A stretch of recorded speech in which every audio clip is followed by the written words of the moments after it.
Car accident, మీ suicide episode. నిజంగానే మీరు బాగా మనస్తాపం చెంది సూసైడ్ చేసుకుందామని చెప్పి అనుకున్నారు. By god's grace you save.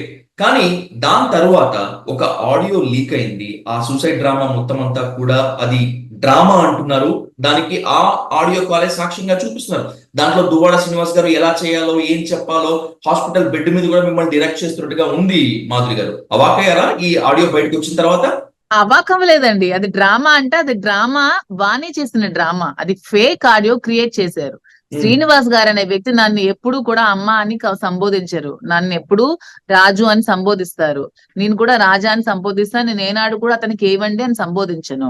ఆ వాయిస్ ని వాళ్ళకి కావలసిన విధంగా, అంటే ఇలా ఇలా శ్రీనివాస్ గారి మీద ఎగ్రెస్ట్ గా చేస్తే ప్రజల్లో సింపతి మాకు వస్తుందనే ఆలోచన కుట్రతో అది మిమిక్రీ చేశారో, ప్యాంపర్ చేశారో, ట్యాంపర్ చేశారో, ఏ ఫ్యాబ్రికేట్ చేశారో తెలీదు.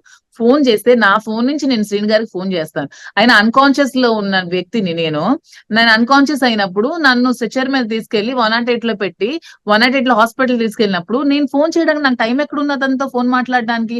ఫోన్ వాయిస్ వస్తే 25 రోజుల తర్వాత రిలీజ్ చేస్తారా?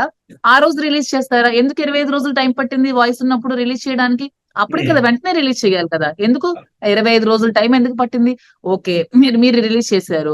వాయిస్ లో ఏముంది? వాణిని ఇరికించాలని ఉంది. సో ఎక్కడైనా ఇరికించామా? ఎక్కడైనా కేసు ఫైల్ అయిందా? ఆమె మీద నేను ఆత్మహత్య చేసుకోవడానికి ఈమె కారణం అని ఏమైనా ఎఫ్ఐఆర్ ఫైల్ అయిందా? అలాంటివి ఏమైనా రిజిస్టర్ అయ్యాయా? సో ఏమీ లేదండి. కేవలం ఆమె శ్రీని గారిని బ్యాడ్ గా చూపించి ఆమె మీద ఒక సింపతిని క్రియేట్ చేసుకోవడానికి ఈ వాయిస్ ని క్రియేట్ చేసి ఈ వాయిస్ ని వాళ్ళు ఒక డ్రామా సీక్వెన్స్ లో యూజ్ చేశారు ఈ వాయిస్ ని.